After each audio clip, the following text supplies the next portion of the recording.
ये की प्रकार अभिनय आज्ञा छी काना भाई आपण एते तळकु खसी जिवे बोली मु जानि नथिली। बहुत जण मते कहउचंदी जे भाई कोथि पे कान्ना भाई कर वीडियो पोस्ट करलो आपण किए आ मु से माने को कहया पई चाहूची सनातन धर्म आ आम भगवान को जो माने भी अपमानित करिवे ना मु केबे भी छाड़ीबी नै।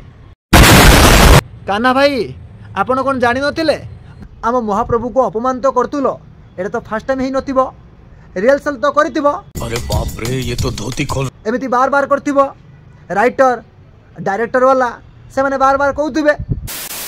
कान्ना भाई आपण को मथारे कोन ओकल बोली गुटे जिनसटा नाही ना बुद्धि ज्ञान सब हजि जाईची लज्जा लागुनी ना आपण जने सनातन धर्म लोक नुए। अरे अल्लाह जो करते तू हेले हम भगवान को अपमानित करिया पई आपण को किए अधिकार देला। पर ये बात है आउ किछि डायरेक्टर कलाकार राइटर आ यात्रा पेंडल मालिक माने आपण माने अछंती ना कुआडे मंगल ग्रह को पळे जाइछंती समझ रहे हो ना आपण माने जानि नाहंती।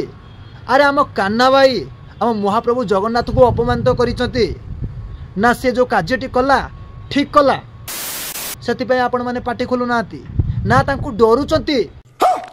कमेंट निहाती मतामत देबे जदि आपण जने सनातन धर्म लोक ना ताले वीडियो को निहाती शेयर करिवे।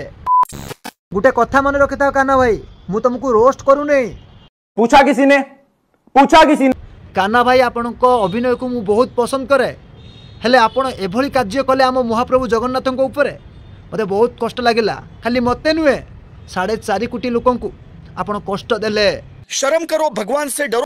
आपण जने सनातन धर्म लोक है कि केमिति आम महाप्रभु जगन्नाथ को ऊपर एभली कार्य करि पारिले करो हाथ जोड़ के मैं केते महान महान रथी ना जो माने कर्म करिछन ताको फल मिलिछि। ओडिशावासी आपण मानकु मोर एतिके अनुरोध कि नंगिणी नाच नाचिलानी तो आउ कि आम महाप्रभु जगन्नाथ को एई भलिया अपमानित कलानी। जेकोसी जगह जदि एई भली कार्य करूचंदी ना डायरेक्ट चप्पल अच्छी से चप्पल ही ताको बुझेई दियो। बात तो सही है कारण आम कला संस्कृति परंपरा आम सनातन धर्म को ना एई भलिया केतुरा लोक माने अछंती अपमानित करछंती।